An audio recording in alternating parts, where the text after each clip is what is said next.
Vice President Kamala Harris reaffirmed the Biden administration's commitment to reestablishing federal abortion protections during a discussion with local and state leaders in Los Angeles on Monday, October 17, nearly 6 months after the Supreme Court nullified the national right to terminate a preg.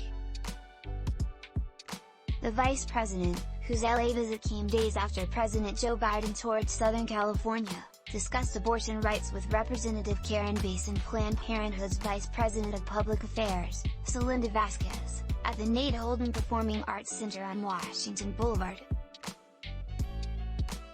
Harris, who was scheduled to speak at a Democratic National Committee fundraiser later Monday, framed the future of abortion rights within the context of the midterm election.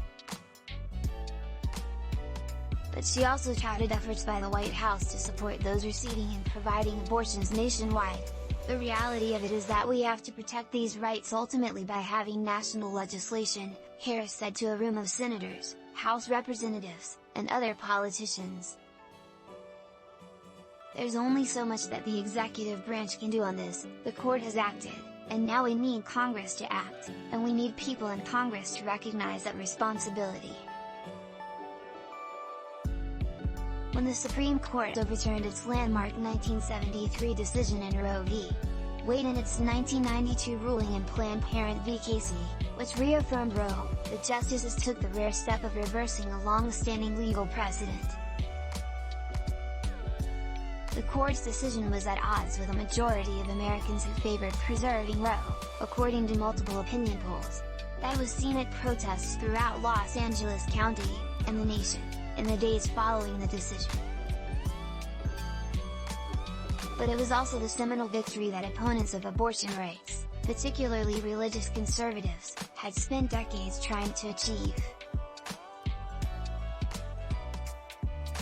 Conservative activists have largely framed the court's decision as returning authority to the states, not a national ban. But Congress has the power to codify either abortion rights or a national ban. And in the months since the Supreme Court overturned Roe, 12 states have outlawed abortion completely, according to the Center for Reproductive Rights.